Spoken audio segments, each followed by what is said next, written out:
अरे बहू रानी तो सारा सारा दिन कमरे में बंद रहती है, कोई काम भी नहीं। मैं तो बोर हो जाती हूँ, क्या करूँ।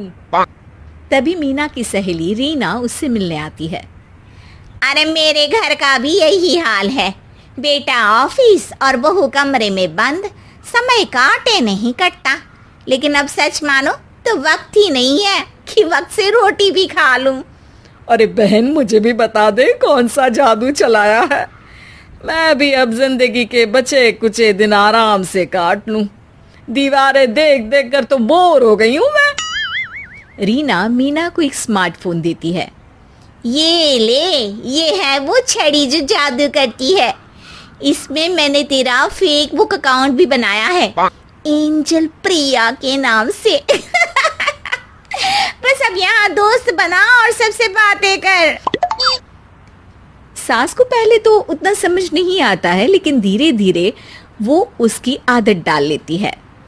माँ जी जल्दी से खाना खा लीजिए, मुझे थोड़ा काम है। अरे तू जा, मैं खा लूंगी, अभी वक्त नहीं है। और सासू माँ मोबाइल में मुंह गड़ाए जवाब दे देती है। बहू समझ ही नहीं पाती और वहां से कमरे में चली जाती है। अचानक सास को किसी प्यारी पिंकी की फ्रेंड रिक्वेस्ट आती है। अरे वाह, ये तो कोई प्यारी सी लड़की लगती है, बात करती हूँ। सास फ्रेंड रिक्वेस्ट अपनाकर बात करने लगती है। अब क्या था, सास सारा दिन उस सहेली से बात करती, अपनी कहती, उसकी सुनती। एक दिन सास फोन पर ही सरगड़ाए। अरे बहू, जरा मंदिर के लिए थाली सजा दे, आज कीर्तन है। बहू फोन पर किसी को मैसेज टाइप करते कहती है। माँ जी क्या है, अब मुझे क्या पता कि आपको कौन कौन से भगवान की पूजा करनी होती है। तभी सास के पास कोई मैसेज आता है। अच्छा अच्छा ठीक है, रहने दे, मैं ही कर लूंगी। अब मैंने मना थोड़ी ना किया है, कर देती हूँ मैं। अब मैंने भी बोला ना कि थोड़ी देर में बात करती हूँ, तो मैं ही कर लेती हूँ, तू जा अपने कमरे में। बहू वहां से चली जाती है। सास मंदिर पहुंचती है और मंदिर की सीढ़ियों पर बैठकर सास फोन पर लिखती है। अरे मेरी बहू सारा दिन अपने कमरे में बैठी रहती है। वहां से रिप्लाई आता है। मैं आपकी बहू को तो जानती नहीं हूँ, लेकिन हाँ एक बात है, हो सकता है आपने उसे ताने दिए होंगे या फिर उसका दिल दुखाया होगा। ऐसा करने पर बहुओं का मन ससुराल से हट जाता है। याद रखिए, बहू और बेटी में फर्क होता है।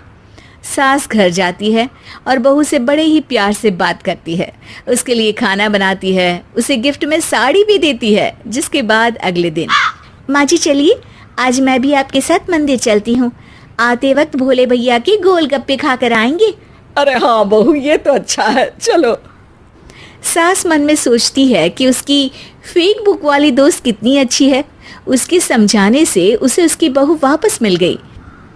वो बहू को अपनी दोस्त के बारे में बताने का सोचती है, लेकिन फिर चुप हो जाती है। बहू फोन पर टाइप करती है। मेरी सास मुझे नौकरानी समझती है, एक गिलास पानी तक खुद नहीं लेती। मन तो करता है कि बोल दूं, मैं बहू हूँ, कोई नौकरानी नहीं। वहां से रिप्लाई आता है। देखो, तुम्हारी सास को तो मैं भी नहीं जानती, लेकिन वो बुजुर्ग होंगी। पूरा जीवन उन्होंने घर गृहस्थी चूल्हा चौका में निकाल दिया। और फिर तुम ये भी मत भूलो कि जिस पति पर तुमको इतना गर्व है, उसे भी शिक्षा उन्होंने ही दी है।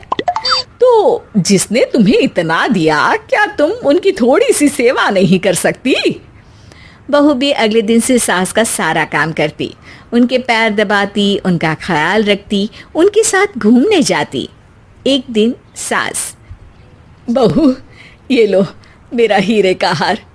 पहले तो सोचा था कि अपनी बेटी को दूंगी, लेकिन आज जब मेरे हाथ पैर में दर्द था तो तुम मेरा साथ दे रही थी। समय पर खाना पानी देकर तुमने ही मेरा बुढ़ापे में साथ दिया। उसके हिस्से का बहुत कुछ मैं उसे दे चुकी हूँ, लेकिन ये अब तेरा।